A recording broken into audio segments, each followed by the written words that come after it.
So a lot of people have a lot of different thoughts and opinions on this generation in particular. Some people think maybe it's not so good. Some people think that it's okay. Some people think it's outright bad. I think that in terms of the games, there has been a little bit of a lack of, originality and things like that for sure. But I mean, we've seen worse games and things like that. Nothing that can't be rectified. But now we have some good news on Xbox. I feel like we're starting to see some really cool stuff come about. And, at the end of the day, that's what it's all about. You have to really kind of appease the fans, and sometimes that can be tougher than you think, So I really love the way that this is kind of coming about, and, you get some of the positive news surrounding Xbox. I definitely think that that is really cool. So, anyway, with that being said, let me know what you guys think, and please subscribe. I'm Crap Gamer. This is Crap Gamer Reviews, back with another video. Rack them up and all that kind of good stuff. Hit the like button, share it out, all that kind of good stuff, and subscribe. I do daily gaming content, so there is that to be seen and said.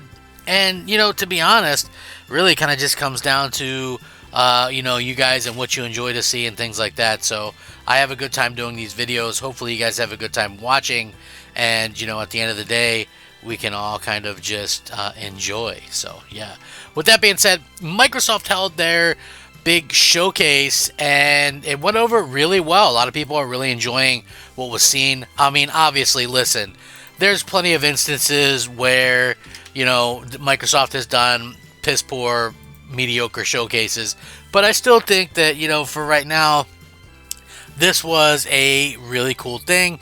And it was nice to see that Microsoft was able to kind of get things moving in a right kind of manner. And, at the end of the day, that's what it's all about, So good for them. They did a really good job with it. And they're getting a lot of praise for the showcase as well as a partner showcase. Another Xbox partner program in the books.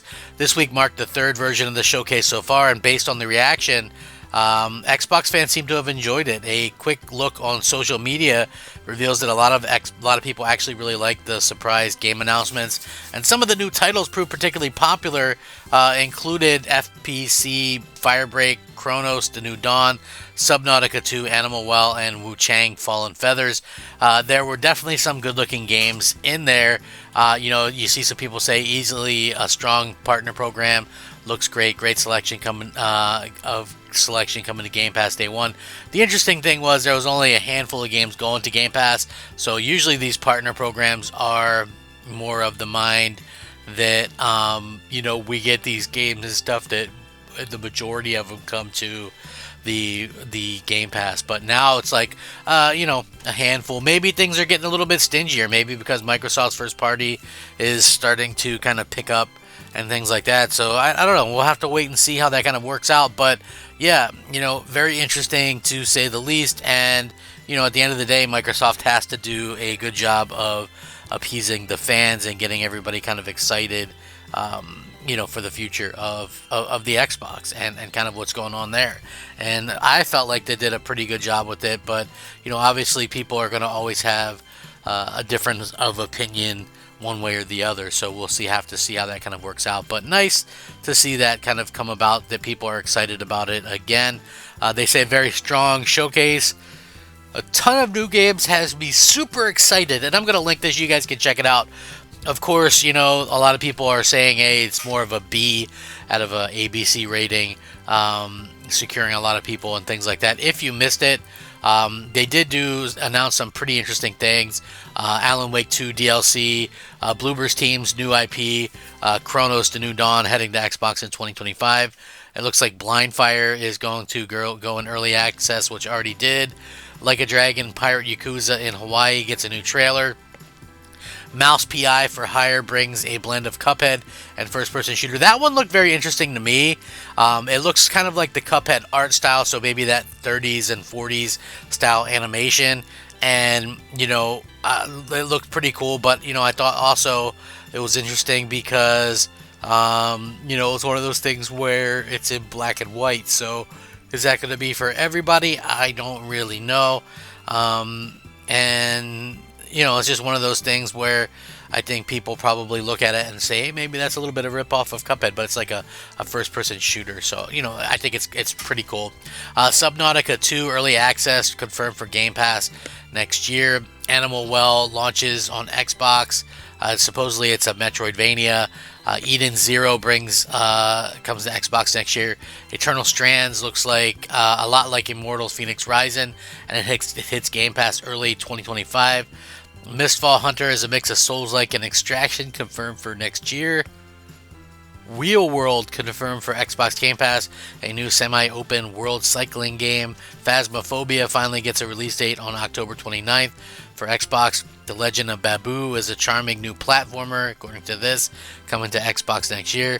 Wu Chang, not to be confused with Wukong, Fallen Feathers, gets lengthy new trailer ahead of a 2025 Game Pass launch.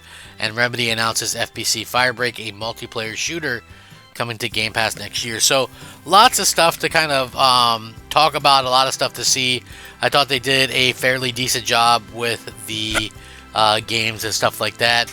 Again, I just always feel like these things are kind of different for everybody. Some people maybe really enjoys it, some people maybe don't, and at the end of the day, we all kind of have our own tastes and things that we want to see, and that was really, really something that that a lot of us kind of were talking about a bit. So yeah, nice to see that.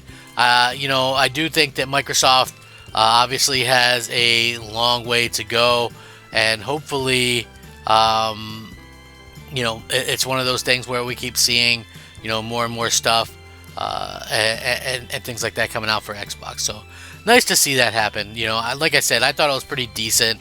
It wasn't like the best showcase ever or anything like that, but it was still a pretty decent show, and plenty to be like seen and had there, and hopefully we continue to see more of that in the future. And I honestly, I think you have to show more of this stuff, because gaming isn't what it used to be. Gaming used to be like this huge thing, like this huge medium where people would just we'd get like the big triple A's, we'd get the double A's, we'd get the the smaller games as well. And now it's just we would have E3 to kind of look at, and now we don't even have that. I mean, we do have an equivalent to E3 or whatever, but it's not exactly the same thing in my opinion. I kind of miss having the multiple shows where we're getting the new announcements and things, but I don't think that there is enough of the new games, like the big huge AAA, quadruple A stuff, that there's not enough of that to where it warrants huge announcements multiple times a year, just in my opinion anyway. But still cool to see. Looking forward to seeing how things kind of come about, and how fans kind of look at things and go, hey, hey, that's something I'm looking forward to. There is a few things that I am looking forward to, and again, we'll see how everybody else kind of reacts to that kind of stuff. But bravo for Microsoft for putting on a good show. I'd say certainly it's up there, because Sony has done such a poor job this generation of doing showcases. So it is nice to see that that Xbox is able to kind of do this stuff and things like that. So again, I would love to hear what you guys think. You guys can let me know down below. How do you feel about what Microsoft is doing? Do you think, were you a little disappointed with the showcase? I thought it was a really good showcase, and especially considering it was just a third-party deal or whatever. Still nice to see those. So, again, it's just nice to see games, because, this generation we've seen so few, and so it's nice to kind of see these things kind of come about or whatever. So let me know what you guys think. Were you guys excited by what they showed off? Were you not excited? Are you interested in seeing what the future is for Xbox and PlayStation? What do you think about these type of shows? Do you miss them? We'll see. With that being said, thank you guys for watching. I really do appreciate it. If you guys are fans of the channel, please like, share, and possibly consider subscribing. I do daily video game content. I try to be informative, yet also, humorous or funny or whatever the case may be. So keep that in mind. We have a good time here, and I try to keep everybody up to date on the news. So I hope you guys all have a great day. Rack 'em up, fact 'em up, and as always, Crap Gamer 'em up. I hope to see you guys next time. Crap Gamer, out.